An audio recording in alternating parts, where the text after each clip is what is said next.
July 7th, 1968, 116th Street and 8th Avenue, Harlem. Frank Lucas is gripping the steering wheel of a midnight blue Cadillac DeVille when the man in the passenger seat, Ellsworth Bumpy Johnson, suddenly convulses forward, clutching his chest.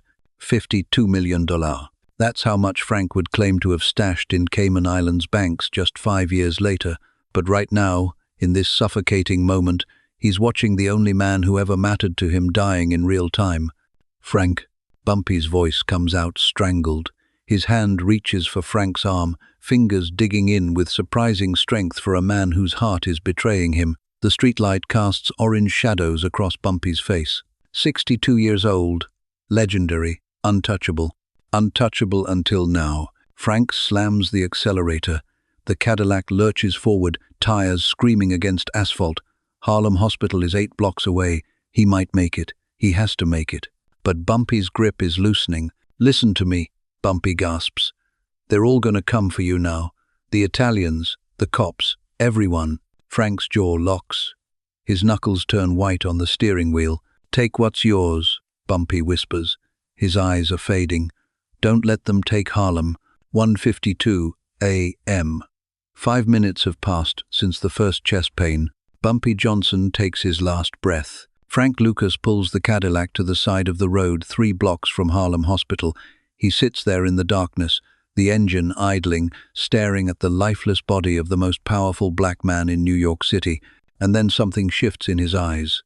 Within 14 years, Frank Lucas would build an empire that generated $1 million per day.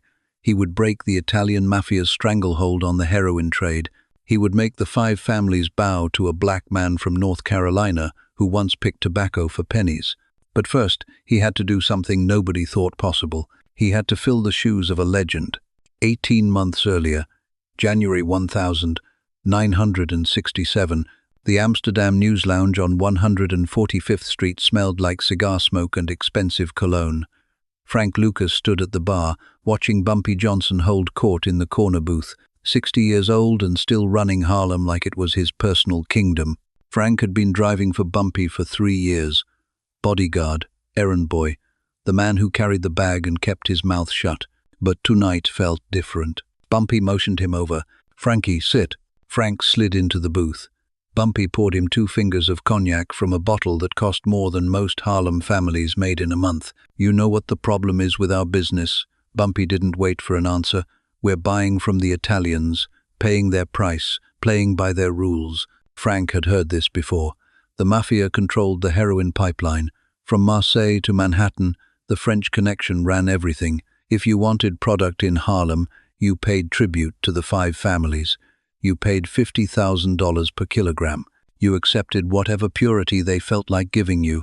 "Someone needs to change that," Bumpy said quietly. "Someone smart enough to go around them, brave enough to take what they think belongs to them." He looked directly at Frank. "You understand what I'm saying?" Frank understood. He just didn't know he'd have 18 months to figure it out. Present day, July 7th, 1968, 2:13 a.m. Frank finally moved. He reached across Bumpy's body, removed the gold Rolex from his wrist, and slipped it onto his own. Then he drove to Harlem Hospital, told them Bumpy had died of a heart attack en route, and walked out before they could ask too many questions. The funeral was 3 days later. Wells Restaurant on 7th Avenue and 132nd Street. Every numbers runner, every policy banker, every player in Harlem came to pay respects, and every vulture circled, waiting to feast on Bumpy's territory. Nicky Barnes sat near the back, already calculating. Joey Gallo sent flowers, a message from the Colombo family. The Lucchese crew had representatives watching from across the street. Even the cops showed up, taking notes on who attended, marking faces for future leverage. Frank stood by Bumpy's casket in a simple black suit, his expression unreadable. People whispered. Most figured Frank would fade into the background noise now that his protector was gone. Maybe drive for someone else, maybe disappear back to North Carolina. What nobody knew was that Frank had already made his first move. 4 days after Bumpy's funeral, July 14th, 1968. Frank Lucas walked into the Army recruiting office in Lower Manhattan at 9:17 a.m. He wore civilian clothes and carried a briefcase. "I need to speak with someone about transport logistics from Southeast Asia," he told the staff sergeant at the desk. This is where Frank's genius showed. While every other dealer in Harlem was scrambling to cut deals with the Mafia families, while Nicky Barnes was trying to broker peace with the Genovese crew, Frank was looking at a map of the world, and he saw something everyone else missed. Vietnam. American soldiers were dying by the thousands in the jungles of Southeast Asia, and just across the border, in Thailand's Golden Triangle, farmers were growing the purest heroin on earth. Not the stepped-on garbage the Mafia shipped from France. Not the 10% pure product that was flooding Harlem. 100% pure China white. The problem was geography. How do you get heroin from Thailand to New York without going through the Marseille pipeline? Frank spent 6 weeks researching. He talked to soldiers on leave in Harlem. He befriended a supply sergeant who'd just rotated back from Da Nang. He studied military transport routes, shipping manifests, and cargo procedures. And then he discovered something beautiful. The United States military was flying planes to Vietnam every single day, and those planes were flying back to America with empty cargo holds. Well, not completely empty. September 1968, Bangkok, Thailand. Frank Lucas stepped off a commercial Pan Am flight at Don Mueang Airport wearing a tailored suit and carrying $20,000 in cash. He'd never been outside the United States before, didn't speak Thai, didn't know a single person in Southeast Asia, but he had Bumpy's voice in his head. "Take what's yours." He took a taxi to the Oriental Hotel, checked in under a false name, spent the first night lying awake, wondering if this was insanity or genius. The next morning, he hired a car and driver, told them to take him north, toward the Laotian border. The driver tried to talk him out of it. Too dangerous, too remote. Americans didn't go there. Frank doubled his fee. They drove. 3 hours outside Bangkok, the roads turned to dirt. The car climbed into hill country where the air smelled like burning vegetation, and there, stretched across the mountainsides in endless rows, were poppy fields. Millions of dollars worth of raw opium, right there in the ground. Frank got out of the car and walked into a field. He stood there for a long moment, just looking. Then he took a poppy bulb in his hand, examined the latex sap, and smiled. "Take me to whoever owns this," he told his driver. The driver shook his head. "These people are dangerous. Chinese, Thai, Laotian. They kill you." Frank pulled out a stack of American hundreds. "Take me to whoever's in charge. I want to buy." What happened over the next 3 days became legend in the Golden Triangle. Frank Lucas, a black man from North Carolina who'd never left America, somehow negotiated a direct purchase agreement with opium suppliers who'd been working with the Chinese triads for generations. He didn't speak their language, didn't understand their culture, didn't have military connections or CIA contacts. What he had was cash, and he had something else. He listened. The suppliers had a problem. The triads bought their raw opium, processed it in Hong Kong, and then sold it to the Mafia at a massive markup. The farmers saw pennies while everyone else got rich. Frank made them an offer. "Sell directly to me, cut out the middlemen. I'll pay double what the triads pay, and I'll come back every month." They laughed at first. Who was this American? How would he transport it? Through what channels? Frank smiled and said 2 words: military cargo. That got their attention. But here's where it gets interesting. Frank didn't just buy heroin. He bought kilograms of processed heroin, 132 kilograms on his first trip to be exact. High-grade China white, 98 to 100% pure. In Thailand, it cost him $4,200 per kilogram. Back in New York, the Mafia was charging dealers $50,000 per kilogram for heroin that was maybe 10% pure. Do the math. Frank was buying 132 kilos for $554,400 total. If he cut it to street-level purity, he could turn that into 1,320 kilograms. At New York prices, that was $66 million worth of product from a $554,000 investment, but he still had to get it home. This is where Frank made the decision that would define his empire and spark controversy for decades. He reached out to a man named Leslie Ike Atkinson, Ike Atkinson, Master Sergeant, United States Army, stationed at Fort Bragg, North Carolina. Ike had served in Korea, had connections throughout the military supply chain, and, crucially, he had access to military transport operations in Southeast Asia. The story Frank would later tell, the one that made it into movies and newspaper headlines, was that he smuggled heroin inside the coffins of dead American soldiers being shipped home from Vietnam. The truth was more complicated. What Frank actually did was this. He arranged for heroin to be packaged inside furniture that was being shipped back to the United States through military cargo flights, footlockers, crates of personal effects, equipment containers marked as the deceased soldiers' belongings, not in the coffins themselves, but in cargo that traveled alongside them. The distinction might seem small, but it mattered. It meant Frank wasn't desecrating the dead. He was exploiting the chaos and insufficient oversight of a war machine that was hemorrhaging men and material. Military cargo wasn't inspected the way commercial freight was. Customs officials didn't open crates marked with military insignia and casualty paperwork. Frank's first shipment arrived at Fort Bragg in October 1968. Ike Atkinson received it, transferred it to a civilian truck, and drove it straight to New York. 132 kilos of pure heroin. Not a single law enforcement agent even knew it existed. November 1968. 113th Street, Harlem.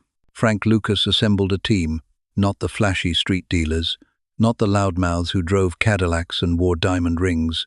He recruited his brothers, Ray Lucas, Junior Lucas, Huey Lucas, blood family, people he could trust absolutely, who would never flip to the cops or sell him out to rivals. "We're going to do something nobody's ever done," Frank told them in the basement of a brownstone on 113th Street.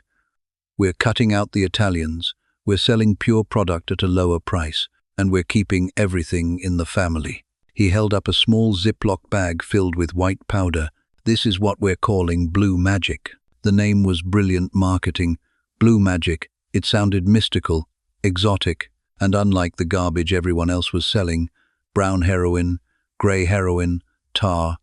Frank's product was pristine white. He even added a tiny blue tint to the packaging to make it immediately recognizable. Blue Magic hit Harlem streets in December 1968. The reaction was immediate. Addicts who'd been buying weak, stepped-on product for years suddenly got heroin that was 10 times stronger. Some of them overdosed on their usual dose because they didn't realize what they were dealing with, but word spread fast. If you wanted real product, you found Blue Magic. And Blue Magic only came from Frank Lucas. Within 6 months, Frank controlled 80% of Harlem's heroin trade. The Mafia couldn't compete. Their product was inferior and more expensive. Frank was selling at $25,000 per kilo, half the Mafia price, and still making an obscene profit because his supply chain was so efficient. The Italians tried intimidation first. They sent word through intermediaries. Stop selling or face consequences. Frank ignored them. They tried cutting off his street dealers. Frank had so many family members running operations that shutting down one crew just meant another popped up the next day. They tried violence. 2 of Frank's street dealers were found beaten in an alley off 125th Street, left as a message. Frank's response was surgical. He didn't start a war. He didn't retaliate with bombs and drive-bys. Instead, he went directly to the source. He arranged a meeting with Matty Madonna, a capo in the Lucchese family who controlled much of the Harlem drug trade for the Italians. The meeting took place at a social club in Little Italy. Frank walked in alone. No bodyguards, no weapons, just him in an expensive suit, carrying a briefcase. "I'm not here to fight," Frank told Matty. "I'm here to explain economics." He opened the briefcase. Inside was $100,000 in cash and a kilo of Blue Magic. "This is what I'm selling. This is what I'm charging. You can't match it because your supply chain is broken. You're paying too many people between France and New York." Matty stared at him. "You got a lot of balls coming here. I got a better product and a better price," Frank said calmly. "You can try to stop me, and we both lose money fighting. Or you accept that Harlem is my territory now, and you focus on Brooklyn, Queens, and the Bronx, where I'm not operating." It was a bold move. Insane, really. No black dealer had ever walked into a mafia social club and dictated terms. But Frank had leverage. The Italians were watching their profits evaporate in Harlem. If they killed Frank, his brothers would keep running the operation, and the violence would spill over into other boroughs, drawing police attention nobody wanted. Matty made a decision that probably saved both their lives. "You stay in Harlem," Matty said. "You don't expand into Italian territory. And if anyone asks, we never had this conversation." Frank nodded, walked out. The war that should have destroyed him never happened. 1,969 turned into 1,970. 1,970 became 1,971. Frank's operation expanded. He was making trips to Southeast Asia every 6 weeks, personally overseeing purchases and transport. The money poured in so fast he couldn't spend it. $1 million per day. That's what he would later claim at the peak of his empire. And federal investigators believed it. They estimated Frank's organization was moving between $300 million and $400 million worth of heroin annually in the early 1970s. Frank bought properties throughout Harlem and New Jersey. He purchased a ranch in North Carolina for his mother. He wore custom suits and Italian shoes. He drove a different luxury car every week.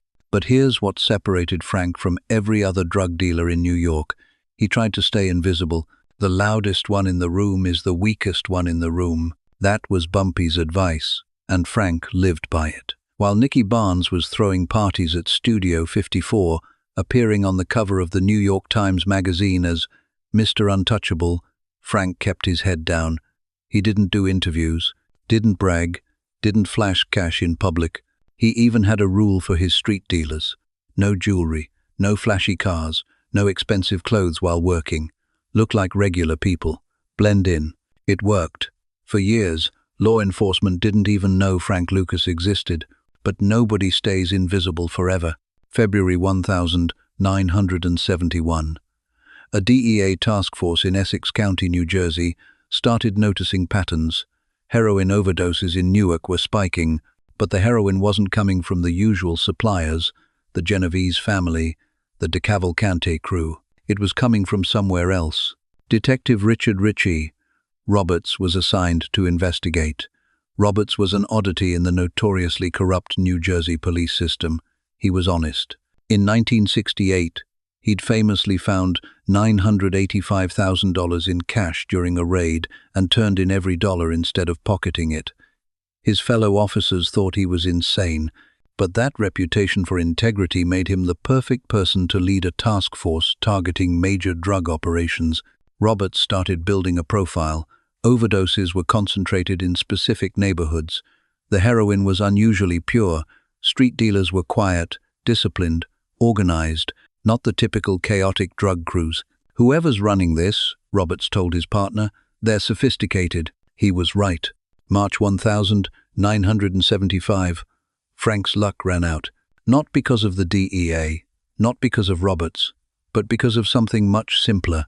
Frank Lucas made the mistake every kingpin makes.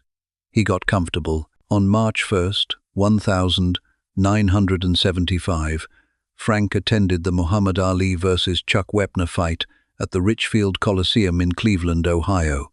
He wore a $125,000 chinchilla coat and sat in a ringside seat with his wife, Julie. The coat was magnificent, full length, luxurious, impossible to miss. It was also the stupidest thing Frank ever did, because sitting 20 feet away was Detective Ritchie Roberts. Roberts had been chasing shadows for years, trying to identify the source of blue magic. And now, here was this black man, in the most expensive coat Roberts had ever seen, sitting ringside at the biggest fight of the year, acting like he owned the world. Roberts leaned over to a DEA agent. "Who's that?" "No idea." "Find out." Within a week, they had a name. Frank Lucas, former driver for Bumpy Johnson, current kingpin of the largest heroin operation in the Northeast. The investigation intensified. Wiretaps, surveillance, financial audits. Roberts built a case brick by brick, following the money trail from Harlem to Newark to Fort Bragg to Thailand. January 28th, 1975, 6:47 a.m. Federal agents surrounded Frank's home in Teaneck, New Jersey, battering ram on the front door, warrants for trafficking, conspiracy, racketeering. Frank was arrested in his bedroom, wearing silk pajamas, his wife crying in the hallway. Agents found $350,000 in cash hidden in false walls, another $200,000 in a safe, documents connecting Frank to overseas bank accounts totaling $52 million. The empire was over, but the story wasn't finished. United States District Court, Southern District of New York. January 1976. Frank Lucas stood before Judge Irving Ben Cooper, facing 70 years in federal prison. The evidence was overwhelming: wiretaps, financial records, testimony from low-level dealers who'd flipped. Richie Roberts sat in the courtroom, watching. He'd spent 4 years putting this case together. This was supposed to be the victory. Then Frank's lawyer stood up. "Your Honor, my client wishes to cooperate with federal prosecutors." The room went silent. Frank Lucas, the man who'd built an empire on loyalty, who'd only hired family members because blood doesn't betray blood, was about to break the cardinal rule of the streets. He was going to talk. Over the next 18 months, Frank provided testimony that led to the conviction of 3/4 of the DEA's New York office. Corrupt agents who'd been taking payoffs, dirty cops who'd been protecting dealers, everyone Frank had been bribing for years. He gave them all up. He also provided detailed information about his supply chain, his transport methods, and his financial operations. Everything. The feds used Frank's testimony to dismantle not just his organization, but dozens of others. The Blue Magic Empire collapsed, but so did half of New York's drug infrastructure. Frank's sentence was reduced from 70 years to 15. He served only 5 before being released in 1981. 5 years. For running a $400 million heroin empire. People on the streets called him a snitch, said he sold out everyone who'd ever trusted him. Nicky Barnes, who'd been convicted separately, reportedly wanted Frank dead, but Frank saw it differently. "I stayed alive," he said in an interview years later. "That's what matters. Bumpy taught me to survive." Well, I survived. Frank Lucas walked out of prison in 1981 and faded into obscurity. He moved back to New York, kept his head down, and stayed out of trouble. For a while, in 1984, he was arrested again. A parole violation for attempted drug trafficking, back to prison for 7 more years. He was finally released in 1991. This time, he stayed clean, lived quietly, gave occasional interviews about the old days, usually exaggerating his importance, embellishing the stories. When the movie American Gangster came out in 2007, starring Denzel Washington as Frank Lucas, suddenly everyone wanted to talk to him again. He appeared on talk shows, signed autographs, acted like the celebrity he'd always avoided being during his actual criminal career. The irony wasn't lost on people who knew him. Richie Roberts, the detective who'd brought Frank down, became Frank's lawyer after both men had moved on from their original roles. They developed an unlikely friendship. The cop and the criminal, bound together by the case that defined both their lives. Frank Lucas died on May 30th, 2019, at age 88. Natural causes. He'd outlived Bumpy Johnson by 51 years. His funeral was small. No mob figures, no celebrities, just family. The man who'd once made $1 million per day died with a net worth of roughly $500,000. What nobody knew until years after his death, federal investigators believed Frank significantly understated his wealth. They never found the full $52 million he'd allegedly hidden in Cayman Islands accounts. Somewhere, in offshore banks, buried in properties under false names, stashed in safety deposit boxes, there might still be millions of dollars from the Blue Magic Empire. Frank took that secret to his grave. Frank Lucas understood something most criminals miss. Logistics matter more than muscle. While everyone else was fighting over street corners, he redesigned the entire supply chain. He didn't win through violence. He won through economics, better product, lower price, direct sourcing. He beat the mafia not by shooting at them, but by making them irrelevant. That's the difference between a gangster and a businessman. And for 14 years, Frank Lucas ran Harlem like a Fortune 500 company with unlimited upside and only one product, until a chinchilla coat brought it all down. Subscribe for more untold stories of America's most notorious criminals and the empires they built. Leave a comment. If you had Frank Lucas's choice, 70 years in prison or testify against everyone you know, what would you do?